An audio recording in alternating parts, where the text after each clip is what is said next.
All right, let's dive into something that I think most of us have felt but maybe couldn't quite put into words. We're talking about that quiet, almost invisible way that respect can just slip away. And more importantly, how we can consciously, step by step, build it back stronger than ever. This quote just hits so hard, doesn't it? It's not about one big, dramatic fight or a huge mistake. No, it's this slow, silent erosion. It happens in these tiny little moments where we, often without even realizing it, send out a signal that says, hey, I don't really value myself all that much. And those little signals, they add up. And this is what that erosion actually feels like. You start to notice these subtle shifts, right? Nobody ever comes out and says, hey, I respect you less now.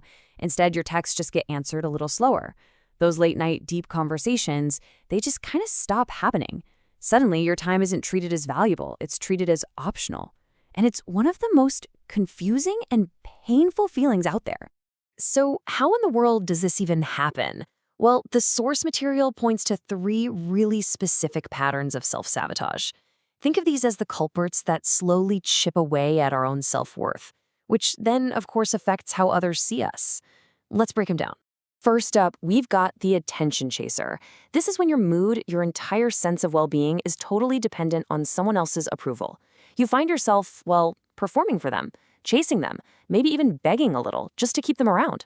And the signal this sends is loud and clear. My own opinion of myself isn't enough. People rarely respect something that's always available and always on sale. Next, there's the instant reactor. This is the person who gets triggered by every little thing. A minor comment feels like a huge personal attack. They have to fight and win every single argument.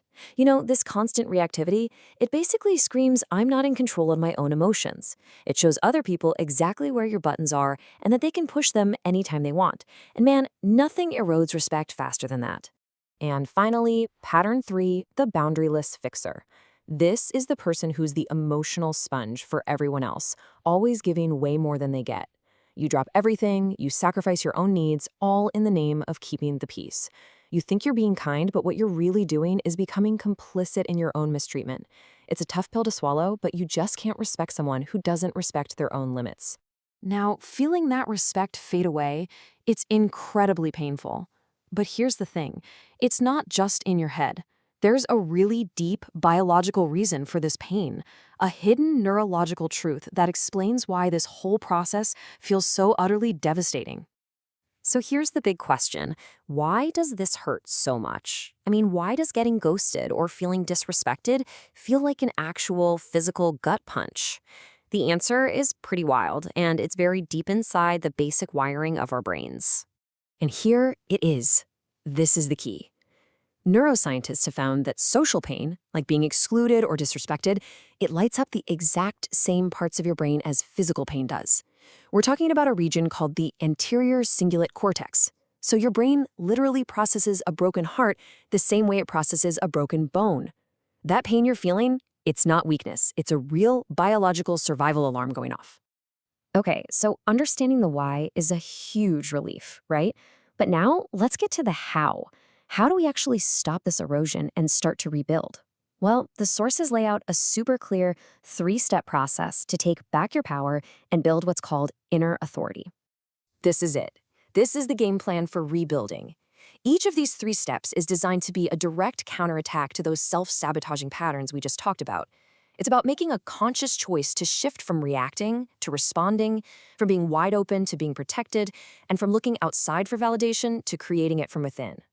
Let's dig into step 1, master the emotional pause. This is the perfect antidote to being an instant reactor.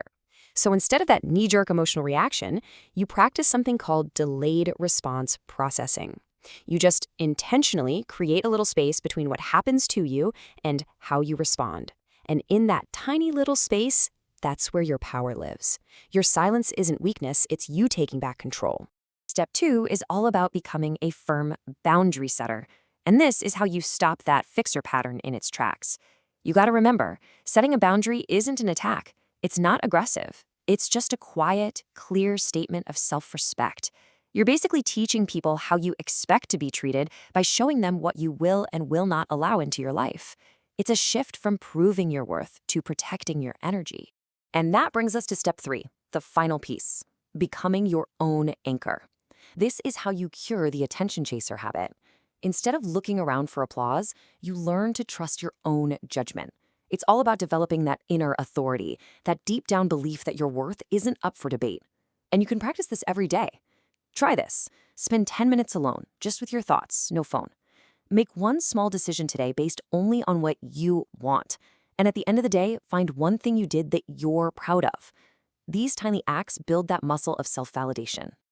Now, as you start this journey, you might find something interesting happens. Your circle of friends starts to get smaller. And look, in our world that's obsessed with being social, that can feel like you're failing.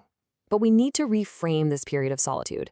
It's not a weakness, it's actually a sign of profound strength.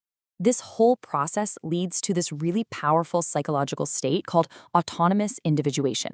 Now, it sounds fancy, but all it really means is you develop this rare ability to be a whole person on your own without needing someone else's approval to feel complete. You become deeply connected to who you really are. And what's cool is that this journey often creates one of three mature archetypes. You might become the high standard selective, the person who would rather be alone than waste time on shallow connections.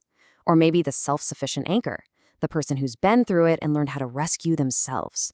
Or the deep thinker, who gets more joy from big ideas than from small talk. See, these aren't signs you're broken. They're signs you've become whole. And I think this is the ultimate takeaway. Choosing to be selective with your time, holding high standards for the people you let in, that's not being antisocial. It's a powerful act of self-preservation. You're not hiding from the world. You are protecting your peace, and your peace is everything. So I want to leave you with this final thought to chew on.